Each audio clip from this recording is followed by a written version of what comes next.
Okay. Good evening, everyone, and thank you for joining with us this evening. Before we begin our discussion, let us take 1 minute of your time for 1 minute of your time of silence for all those who have lost their lives to domestic violence.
Thank you.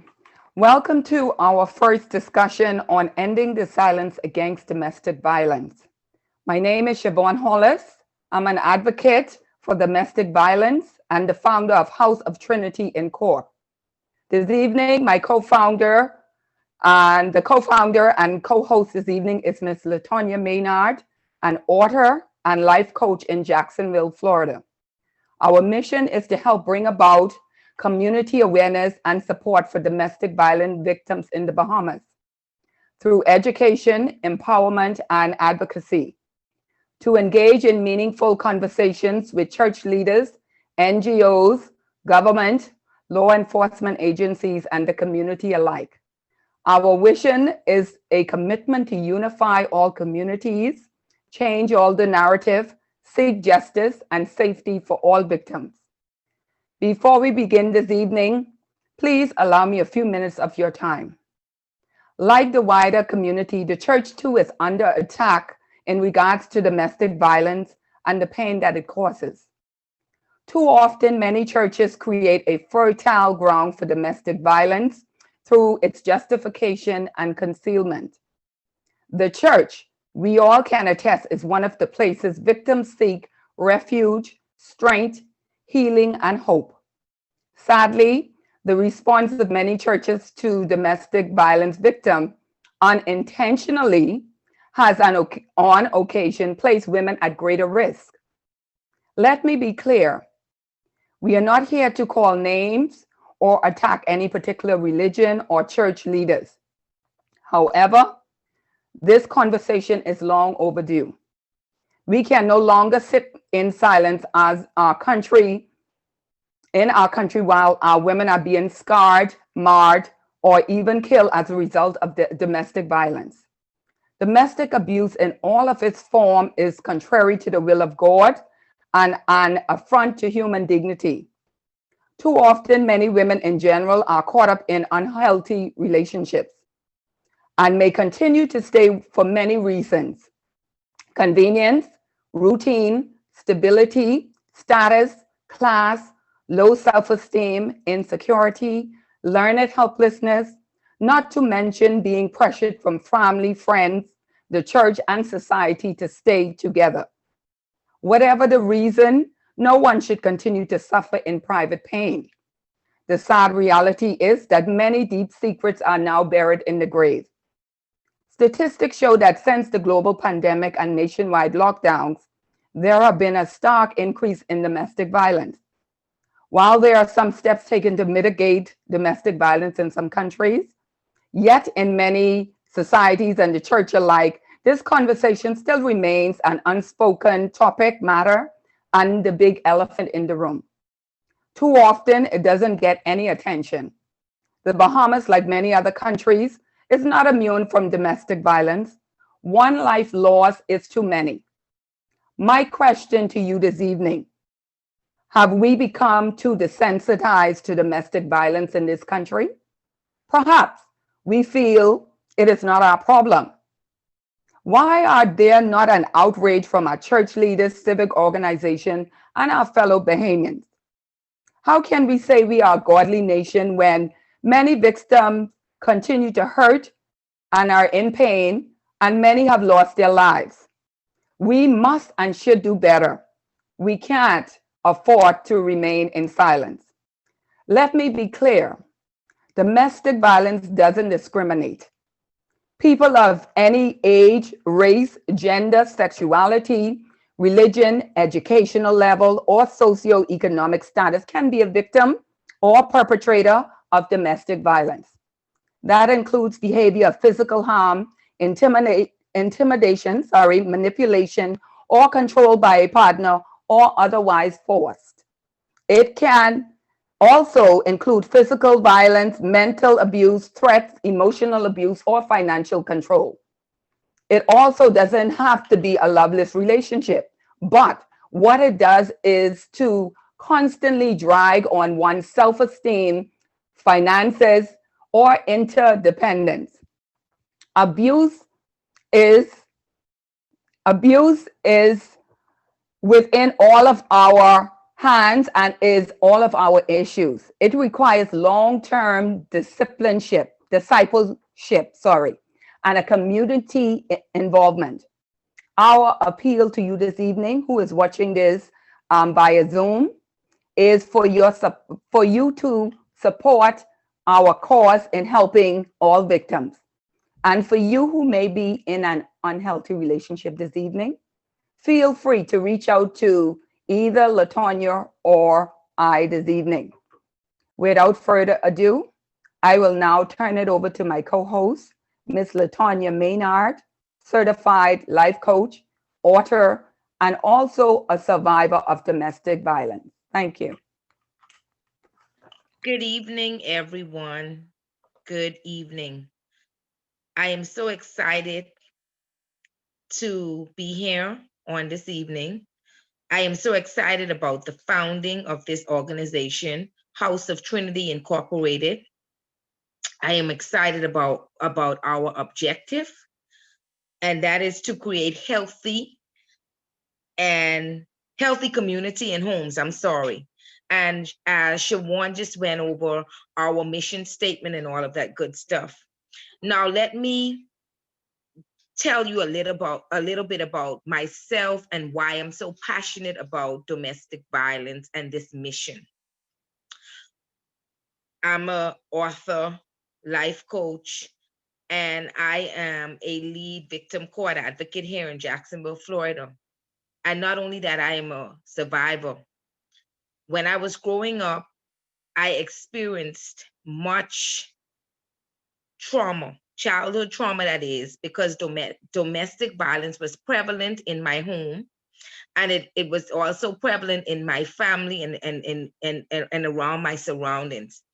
My mom is a survivor of domestic violence. And and I also had aunties that are survivors of domestic violence. And I saw all of these things. And as a result, most of the relationships that I was involved with entailed domestic violence. So as you can see, just by me sharing that part, why I'm so passionate about this mission and why we need to speak up and why we can't no longer be mute or remain mute on this topic, because many people have lost, particularly women, have lost their lives as a result of domestic violence. And as we can see, since the pandemic, domestic violence has been prevalent, not just in the Bahamas, but even here in Jacksonville, Florida, where I reside. So the goal is to see how we can create more healthy homes, more healthy churches, and more healthy communities overall. Because if all of those components are sick, then we're gonna have sick people.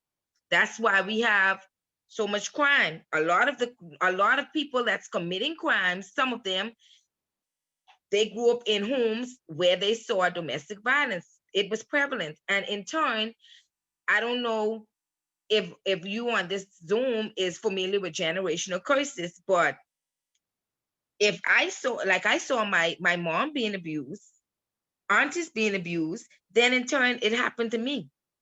So I had to do something about speaking up, because too, I don't want, that'll trickle down. When you look, my son, it'll be violent, or or anybody else in this generation. So this is why you can't be silent about these things. And so that is my story, on domestic violence, and my the reason why I'm so passionate about it.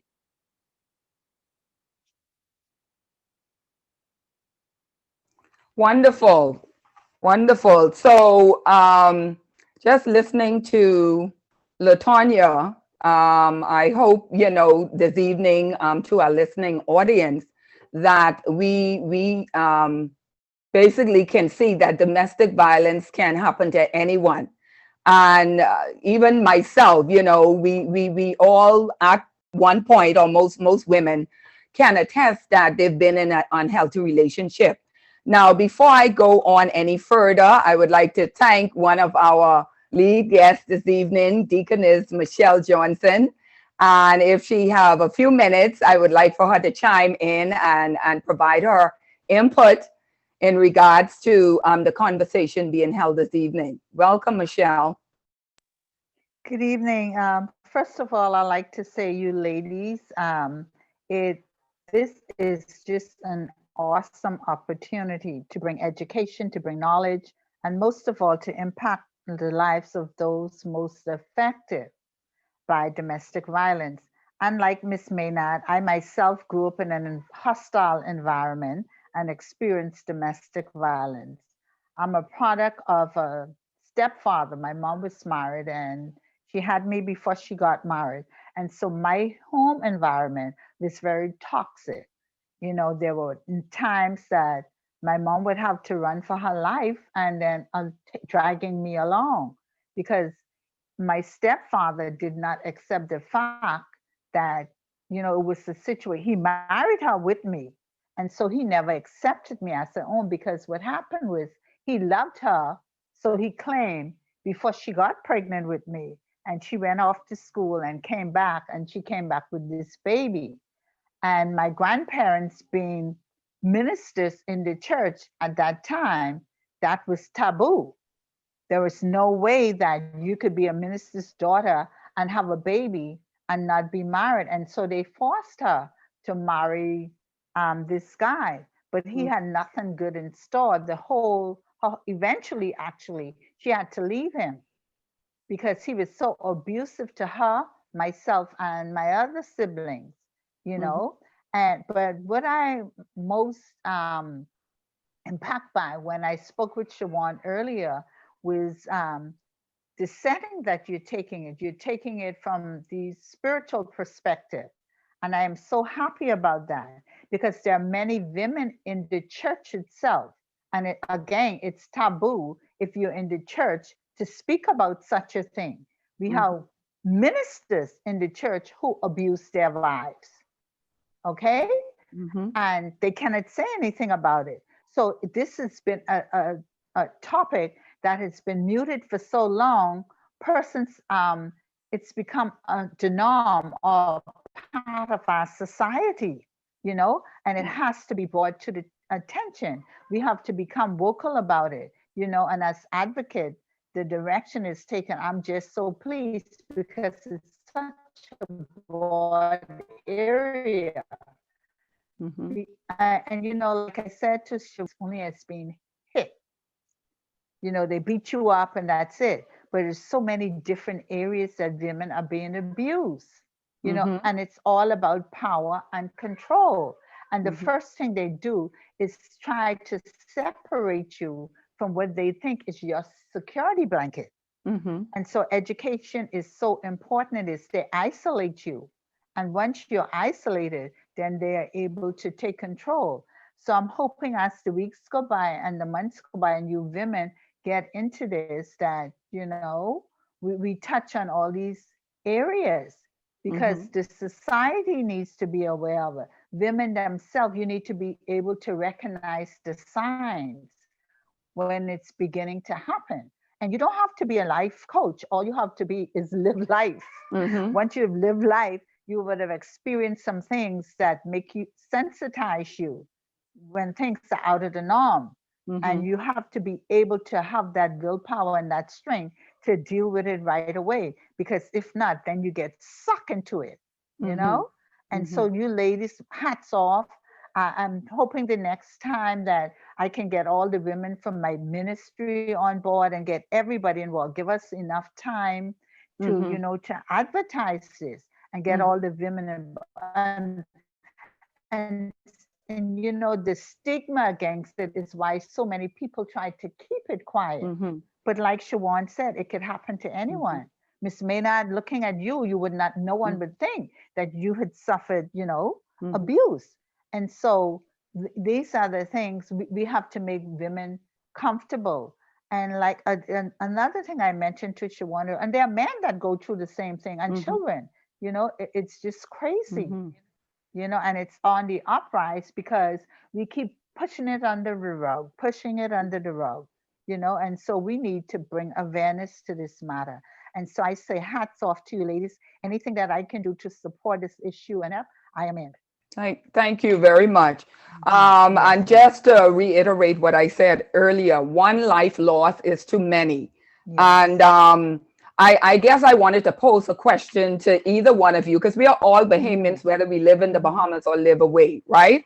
Do you feel in our culture, I want you to be completely honest, do you feel like we have a culture that basically tolerates the abuse, meaning, you know, your husband or your partner or your common law, you know, partner speak to you in a disparaging way, and it's like, okay, well, he doesn't mean it. Do you feel like we kind of tolerate it in some sense, you know, so to speak, if you understand what I'm saying? Like it's tolerable, you know, a man can, you know, the man is in the front, the woman is in the back. Do you feel like maybe our culture kind of create a comfortable environment for men, Bahamian men in general, let's speak about our men in general, to feel like it's not a big deal the way a man probably speak to you, the way a man handle a woman?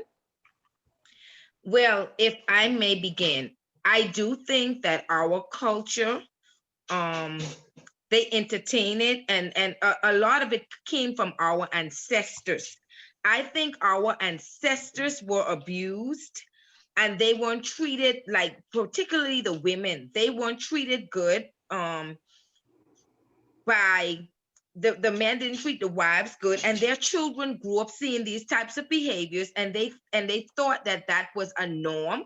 And what I know is, if something isn't changed, it'll continue to go down generation after generation after generation. So I think our culture tolerated it tolerates it because of our ancestors. And you know, we've never been taught that, you know, you should not do this to a woman. Like, let me give you all an example. My mother wasn't aware that she was a survivor of domestic violence until I started working at a domestic violence organization here. And after I started speaking out against it and sharing my story, why she wasn't aware of it? Because she wasn't educated back in the Bahamas on it. She didn't know. And that's the same problem that's occurring in the Bahamas. So, you know, I definitely say we tolerate it, and it's because we don't really know any better, and no one is coming out and speaking out against it and teaching. That's why we formed this organization, because we got to break that cycle. So that's my take on it. Deaconess Michelle, what would be your input? Yeah. I would piggyback on that, which she just said. We tolerate it, but I think it's rooted a little bit deeper. A lot of it has to do with the teaching, actually, within our local churches. You know, and I'm not knocking the church per se, Mhm. but people can only teach according to their understanding and their knowledge. Because I would often hear, and that's what I can love about them. That's what I love about the ministry that I'm in. Because in a lot of ministry, you hear, you would have phrases like, women don't have no place in the pulpit. Women shouldn't preach. Mhm. Women shouldn't do this, and Mhm. women shouldn't do that. But the ministry that I am in, the pastor teaches and he pushes Mhm. everyone. You understand what I'm saying? And our motto is everybody is somebody at iPad. Mhm. And so he teaches that your husbands, you have to respect your wives. You got to love your wife. You got to know how to treat them. And so in the community and the societies that we've been brought up in, they treat women as lesser beings. Mhm. And so because of that, they feel it's okay to speak to you in a derogatory manner, or Mhm. to act in a derogatory manner. And you would call that their ego, this macho attitude and all of that. And it's wrong. And Mhm. nobody wants to take a stand to speak out against it. You Mhm. understand what I'm saying? Mhm. Mhm. Yeah. And so for that, it's been passed down from generation to generation. And you'd understand that as, as it passes from one generation to the next, it Mhm. becomes worse. Mhm. Mhm. Agree. Agree. So the whole thing is that we have to have the conversations, and we have to start in safe zones, or I would say where the victims are normally sent to seek counseling, refuge, to feel like, feel comfortable, feel safe. And that's the church. And for many cases, patterns show that most abusers would portray themselves as morally superior and intellectually more reasonable than the victims.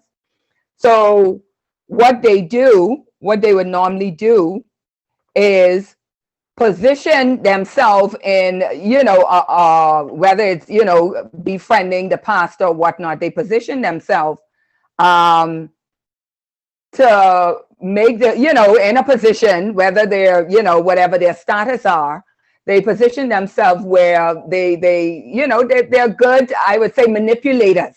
So with the victim, when the victim speaks of what may occur in the home or privately, and they both go to counseling, they tend to, make the victim feel like they're the issue. So they're very good at that.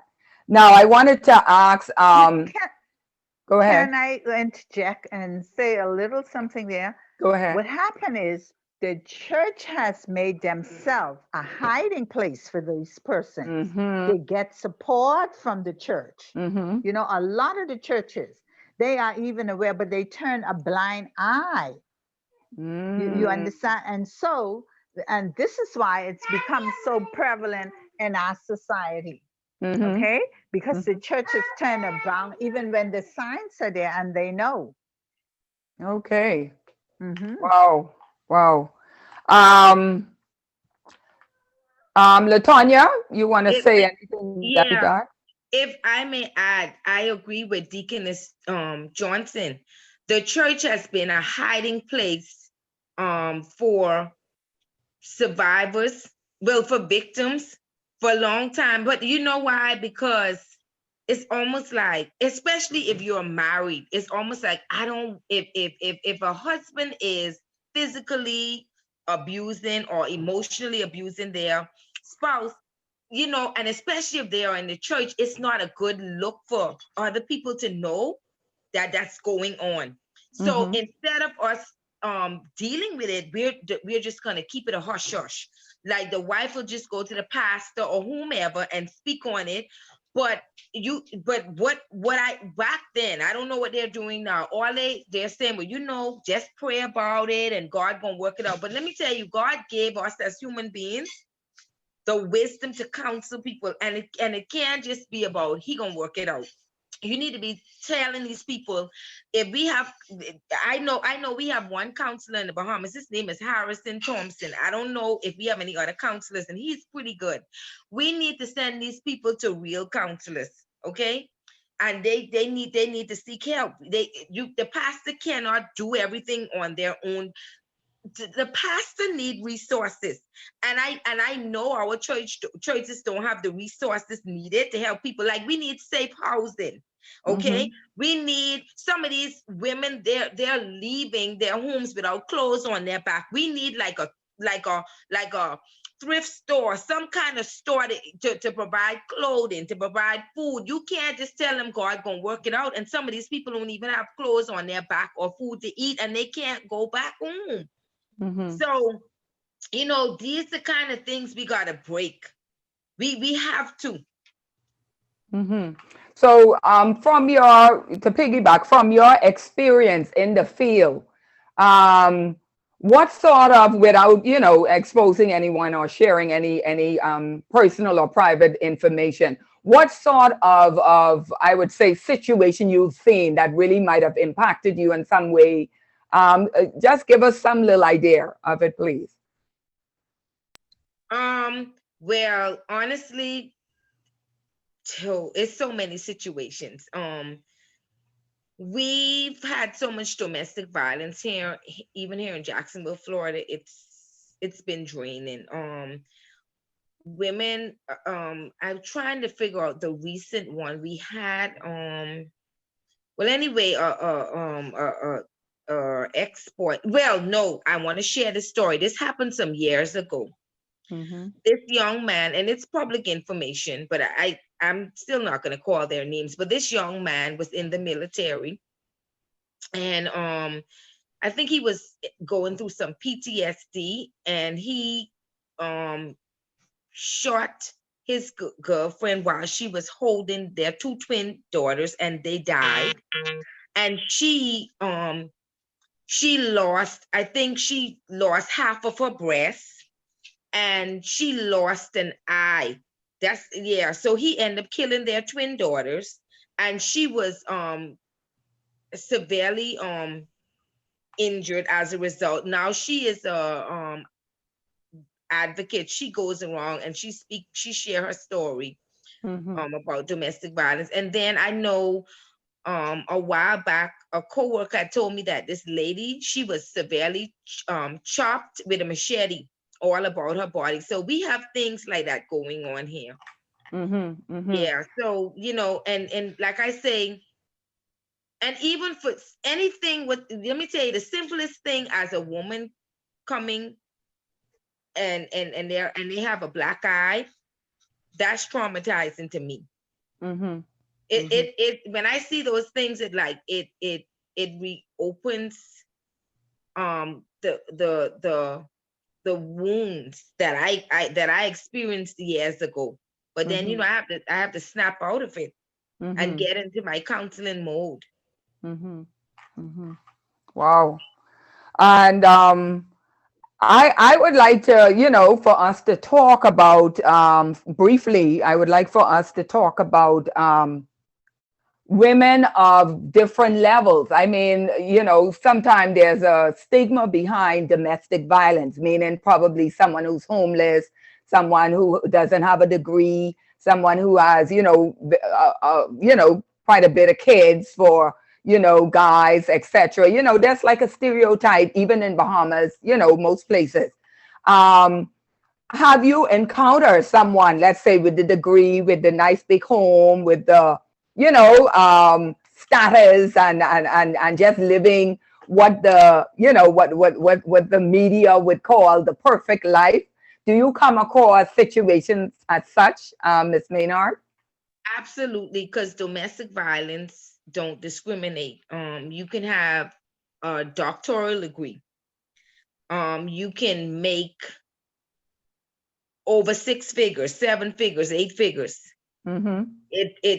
Domestic violence is no respect of a person. So I've came across prominent women who have experienced it, and you'll look at that person and you'll be like, well, how you allowed this to happen? And that's what happens a lot. Most people stereotype these women, and they say, well, a woman like you of your caliber, and you're making 6 figures, 7 figures, or 8 figures, or you got a doctoral degree, why are you allowing this? But can I tell you, I've learned not to stereotype people because the simple fact that we are people, we are humans, and anything can happen. Mm-hmm. So domestic, because like Deacon Johnson was saying, if you look at me, I don't appear to be a domestic violence survivor, but that I am. Mm-hmm. Well, I agree. I think even, in regards to the victims, people stay in whether they knowingly stay or unknowingly stay in relationship, whether they know it, if they feel it's unhealthy or not, they stay for many reasons. And I think society can be brutal because, some people stay for convenience, some people stay because of stability. Maybe the man or the boyfriend or, is working and they're not. Some people stay maybe because of the status of the person, maybe the MP or the doctor or the lawyer, etc. Some people stay for internal issues or lack thereof, learned helplessness. They probably has went through so much till they feel like, okay, I'm not gonna even address it. It becomes like a norm to them. Um, what I wanted to also say, and going back to, I think you or Deaconess mentioned, it started a generation ago. It hasn't just started, and many times before, I would say, probably our parents, they were, in the Bahamas, we tell people, oh, make it work, stay with your husband, work it out, pray for him.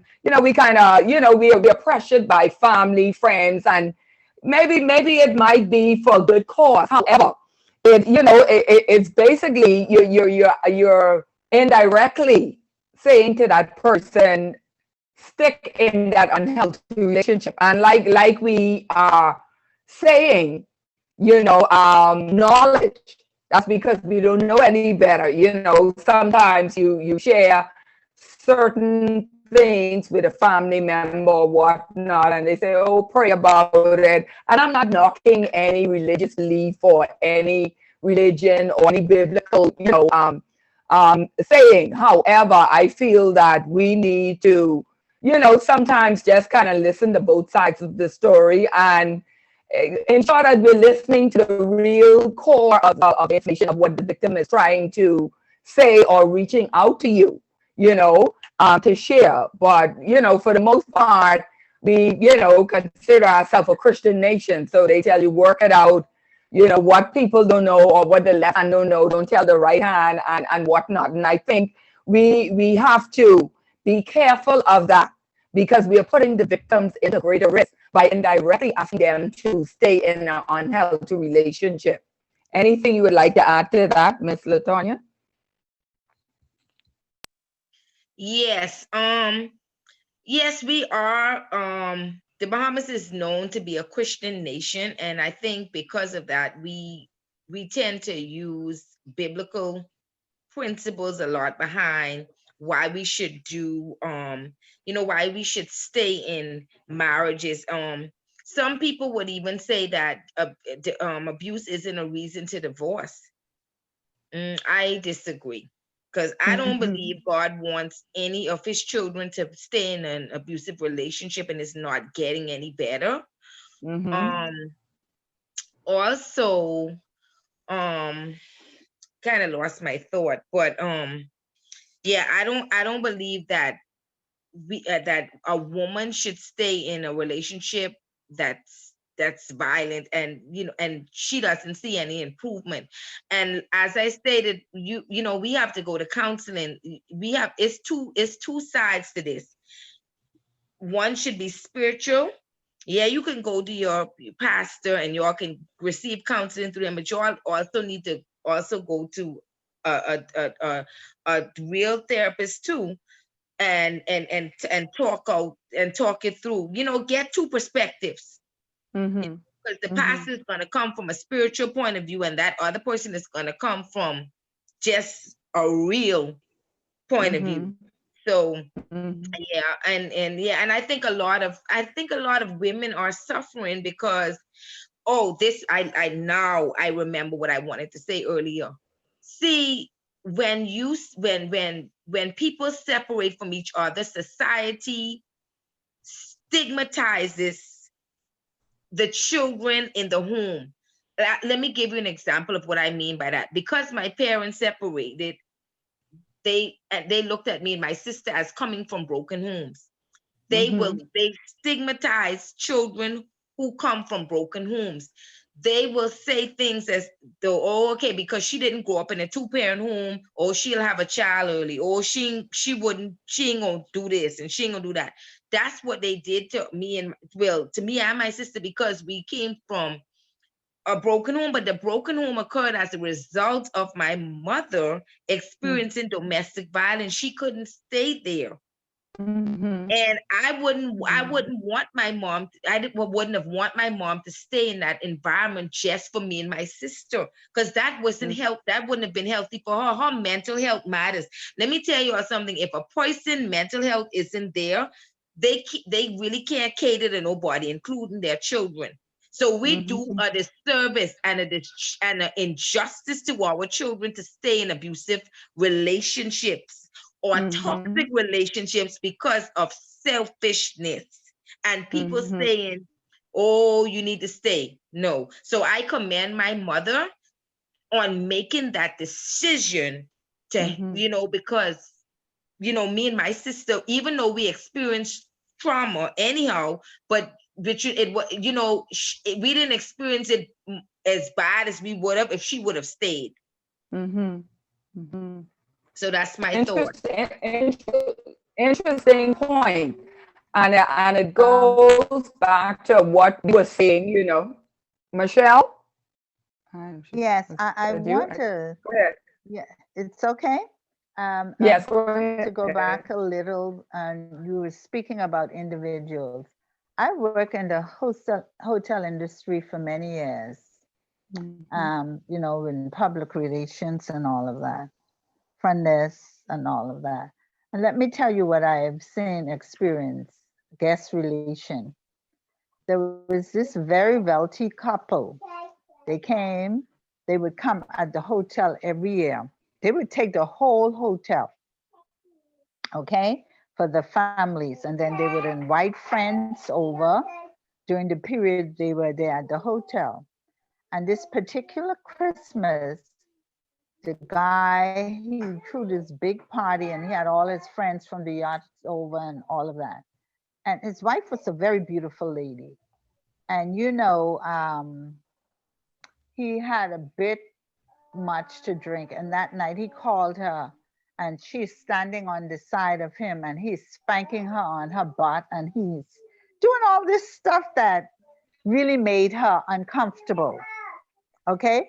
But me observing that, and I tell you no lie, it went back to, I look at it in the spiritual realm and I'm like, this is the same story of Vashti. You remember Queen Vashti?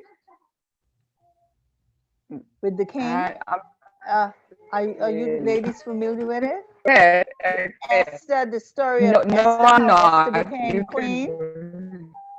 Can you hear I me? heard about Queen Vashti, but give us a little bit. That's why I could go and Okay, read it. let me give you a little example. There was this king, King Ashtar. I can't remember his name correctly right now, but he was the king, and he had this queen, Queen Vashti, and he would throw these parties, and the parties would go on for months, weeks, or whatever. This is the story how Esther became queen, and so this particular time, read the book of Esther, very interesting story.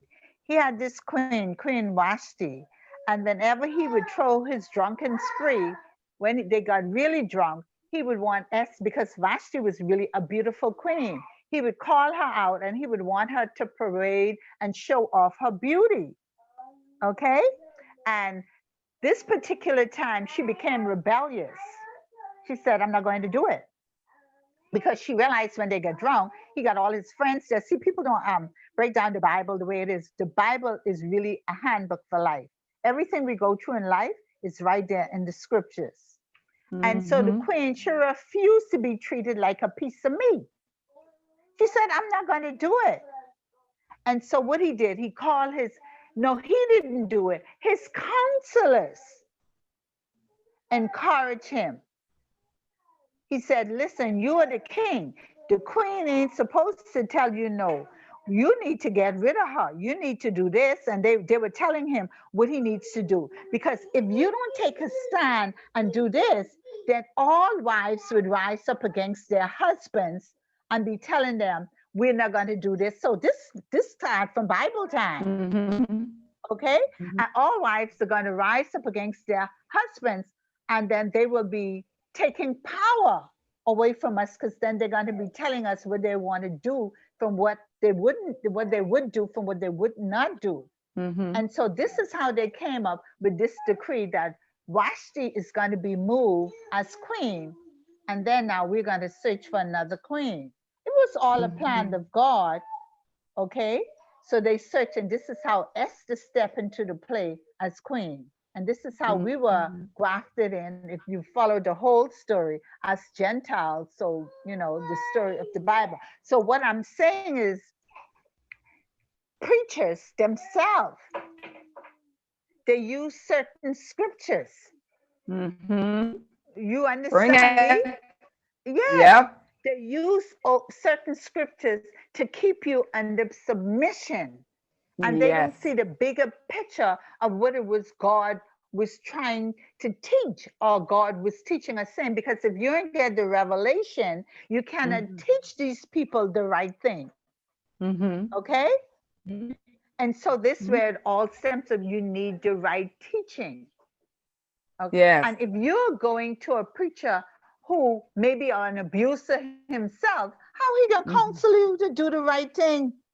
That's right. How can he? He need deliverance first. Yeah. Before he can tell you how you can get your deliverance. And so, like I said, this is such a broad topic. For years, we were stuck in the traditional churches. And like I say again, I'm not knocking any church, but traditional churches tend to not to want to touch some subjects. Where you got apostolic ministries that they're going to speak out on any topic, because and the closer we get to the end time, the more God is revealing to his people. And so the words are right there in the scripture. Everything we want to know is right there in the scripture. And people are, like you said, and so did Sister Maynard, stick it out, pray for him and all that. Well, the Bible tells you faith and prayer without work is what? Dead. And the work is that we got to do something about it. Because who else God going to use? We are the only hands and feet he has in the earth. So when we get the faith to believe that God can change it, we got to do the work to make the change happen. You know? God works through us. We are his vessel. Exactly. You know? And this is why we need to educate these women on matters, you know? And the thing about it is, sisters, is that when you get the courage to speak out against it, everybody wants to demonize you. But they don't know what you went through to get to this place that you could stand up and speak against such a subject. You know? Man, this is it's so awesome. Yes. It is. And we some of us, you know, just have that gift, or whether it's spiritual, you gotta be the voice, the voiceless, you know. Sometimes women want to talk, but like you say, not everybody's gonna talk. Yeah, we have to. This, like I said tonight, is one of many, because what we want to do is structure the conversation. You know, we're not asking people to come on the live and, you know, call your, you know, if you're going to through abuse. However, we want to have this platform as an educational platform for the time being. Whenever, you know, we're able to meet in person, we do want to come and, you know, go from island to island and network with the local NGOs, you know, provided they accept our invitation to bring about community and awareness throughout the family islands, you know. So it is a very long and a very, very intense topic and discussion that needs to be had. But like you said, Deaconess Johnson, we need to bring it home. I mean, I for one, I don't mind my feet to the fire. I know, like you Me either. say, when you start to address certain things, you become the target.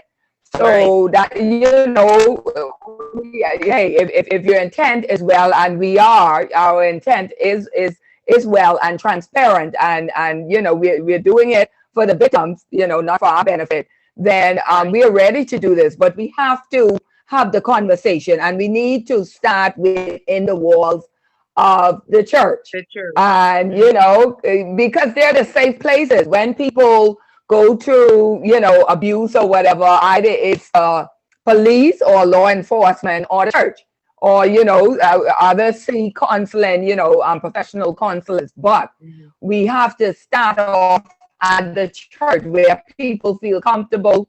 People feel, you know, they feel like that's a safe place, so to speak. And we need to have those hard truth conversations. Right. And Latanya, was there and anything to add to it? yeah, to piggyback off of what you said, Siobhan, I was already criticized because I opened up about the domestic violence um cycle in my first book. So I was Mhm. criticized then. I am a soldier and I'm ready to put my marching boots on and to have this conversation. I will have conversations with whoever I need to have conversations with to break this cycle. We can't no longer be mute. The times are serious. We're not living back in the 80s, the 70s, the 60s, the 50s. We Mhm. in 2021. All of Mhm. that about we got to stop that.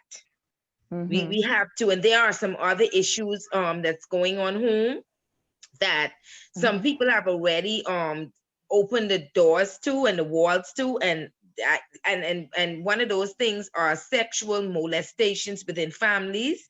I have a Mhm. very good friend who's opened Mm-hmm. up that, Mm-hmm. and that needs to be spoken of too. So the Mm-hmm. same as domestic violence, we just got to shut all of these demonic forces down because that's what they are. Mm-hmm. Yes, Mhm. yes, yes. But let me say this to you, ladies, and this is what I love this song. There's this Bahamian song. It says, "Dog don't bark at parked cars." Yes, that is Dylan. Anytime, Dylan. anytime they start making noise and all that, you know you're on the right track. Okay? Right, Mhm. Then no noise. You're just falling into the world system and you're right, going along with everything. If they start Mhm. talking, if they're talking about you and they're putting your feet to the fire, you know you're on the right track and you know right, that's something God wants you to pursue. So Mhm. right, be encouraged. You're on the right track if they're talking negative about you. right. Mhm. You're on the Mhm. right track. Okay, That's so right. be encouraged. You're doing the right thing. And guess what? Amen. As time Amen. progress, you're going to have this. Trust me, your soul is going to be so filled. Mhm. Mm, mm, Okay, Mhm. yes. I'm telling you, it's going to Mhm, be. This is only the beginning. yes. Yes. It's We only the receive beginning, that. and I want you to That receive that. beginning. It's only the beginning. Yeah, God we is going to receive that. open Mhm. up some more doors. And it's Hmm. amazing. My pastor have this thing that he always say, don't discriminate against anybody because you don't know who God going to use. Of Right, And so course. maybe God called you all for this time and right. place and purpose. Mm-hmm. Be Mhm. encouraged and do what God put in your heart to do. And I so thank you for inviting me to be a part of this. You know, I truly enjoy this conversation and this discussion. I did too. Yeah. Okay. Thank you. So we're gonna wrap up. It's been a very, candid discussion. It's been very interesting. Any closing words, Latanya, and then we're gonna close out for this evening. Um, the only closing remarks that I would like to say is I want to thank you, Siobhan, as the founder of this great organization. And I want to thank Deacon Michelle and we have a Miss Coakley on here, Miss Janice Coakley. We want to thank her for joining in the conversation. And Mhm.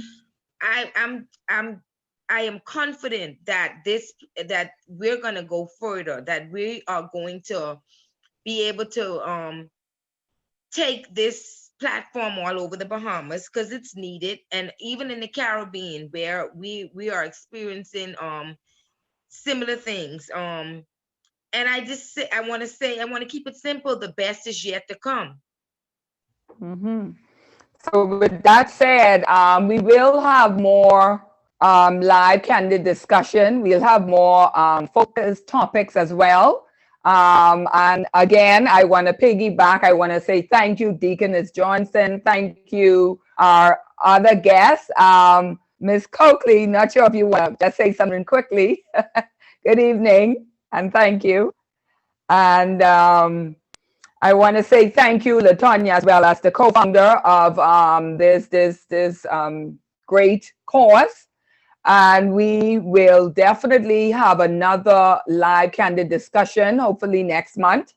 And we will go more in depth. We will basically speak about domestic violence and the various types of domestic violence, because we want to be able to help those persons, victims, I would say. We want to be able to educate the wider community on what to look for, or, basically what domestic violence is. It's a very wide topic.